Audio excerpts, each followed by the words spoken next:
Good morning. पहाटे 4 वाजता उठून मी असं ठरवलेलं की आज आपण पर्वतीला जायचं आहे. सो आवरून मी 4:30 वाजता घराबाहेर पडले आणि DP रोडला माझी गाडी पार्क केली आणि तिथून मी पायी निघाले. तिथून पर्वतीचं अंतर जे होतं ते 4 किलोमीटर. रस्ता पूर्ण मोकळा होता, ना गाड्या ना माणसं, आणि छान वाटत होतं तसं पाहिलं तर. आणि 1 किलोमीटर मी क्रॉस केलेलं आहे अंतर, आणि अजून जे बाकी आहे मला जाण्याचं अंतर ते आहे 3 किलोमीटर.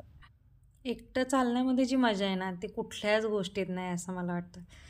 आणि रोडवरून जाता जाता मला काय दिसलं असे, जे म्हणतात पुण्यामध्ये भूत बंगला जे म्हणतात, तो मला दिसलेला. आणि तिथं मला एक गाणं आठवलेलं, गुमनाम है कोई, बदनाम है कोई. खरं तर फिलिंग तीच येत होती. आणि रोड मोकळा असल्यामुळं थोडीशी भीती वाटत होती, कारण काहीच नाही होतं रोडला आणि मी एकटी चाललेली.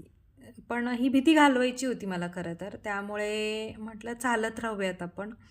आणि चालता चालता रोडवर म्हणजे मनामध्ये एवढ्या वेळा विचार आला की नाही बस वापस जाऊयात आपण, कोणीच नाही आहे रोडला, कोणी असलं तर, कोणी काही केलं तर. मी चालत राहिले. म्हटलं सकाळची पहाटेची वेळ आहे, असं नाही की रात्रीची वेळ आहे. म्हणून मी चालत राहिले. आणि काय असतं ना, ज्यावेळेस आपण एकटं चालतो ना त्यावेळेस मनात आपले जे प्रश्न असतात पडलेली, खूप साऱ्या प्रश्नांची उत्तरं आपल्याला चालता चालता मिळतात, किंवा एक माइंड फ्रेश होतं असं मला वाटतं. आणि या पॉईंटला आल्याच्यानंतर लिटरली मला खरंच वाटलं होतं नाही बस आता मी वापस जाते, इथून पुढे मी जाऊ शकत नाही. कारण हा जो एरिया आहे ना, माहीत नाही का, पण इथे आल्याच्यानंतर एक वेगळी फिलिंग मला आलेली. आणि मी पोहोचले सावकारांच्याकडे चहा पिण्यासाठी. चहासोबत म्हटलं एक सेल्फी घ्यावा आणि सावकारांचा फोटोही काढावा. आणि मी निघाले पुढच्या प्रवासाला. तिथूनच जवळ पर्वती पायथा होता आणि पर्वतीची कमान मला दिसली. आणि फायनली 4 किलोमीटरचा रस्ता क्रॉस करून मी पर्वतीजवळ पोहोचलेली आहे. आणि इथे गेल्याच्यानंतर माझ्या एक गोष्ट लक्षात आली की लोक इथे मॉर्निंग वॉकसाठी येतात. पर्वतीच्या पायथ्याशी पहिली पायरी ही आप्पाची पायरी. आणि अशा पद्धतीने मी माझ्या आयुष्यातला पहिला सोलो ट्रेकला सुरुवात केली. हळूहळू एक एक पाय टाकत मी पुढे चाललेली.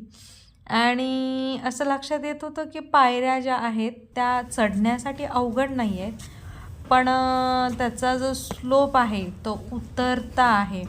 सो त्याचा त्रास उतरताना होणार हे मला तिथे जाणवलेलं. पण चेहऱ्यावरचा जो आनंद होता की मी काहीतरी स्वतःसाठी चांगलं करते आहे, मी सोलो ट्रेक करते आहे, माहीत नाही का, पण उत्सुकता होती खूप मनामध्ये. आणि माझे बिचारे पाय खूप दमलेले होते, त्यांना चालायची इच्छा अजिबातच नाही होती. तरी पण म्हटलं नाही, आपल्याला टार्गेट पूर्ण करायचं आहे, आपण ठरवलं आहे तसं करायचं आहे. सो मी हळूहळू गेले, असं फार घाई करून गेले नाही. अंतर फार जास्त नव्हतं.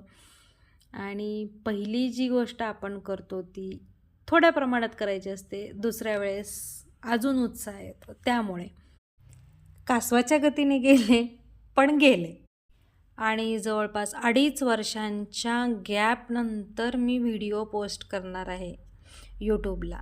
तर पहाटेचा सुंदर असा व्ह्यू पर्वतीवरून बघू शकता तुम्ही. आणि हा आहे नानासाहेब पेशवे यांचा विश्रांतीचा वाडा, आणि त्या वाड्याच्या आजूबाजूचा हा सर्व परिसर. खरं तर मित्रांनो, हा व्हिडिओ जो आहे हा मी 2024च्या जानेवारीमध्ये शूट केला होता आणि थोडाफार व्हॉइस ओव्हर पण देऊन ठेवलेला होता. आणि हा मी पोस्ट करायचा राहून गेलेला होता आणि आज मला तो सापडला, त्यामुळे मी पोस्ट करते. जर तुम्हाला आवडला तर नक्की लाईक करा, शेअर करा आणि सबस्क्राईब करा चॅनल.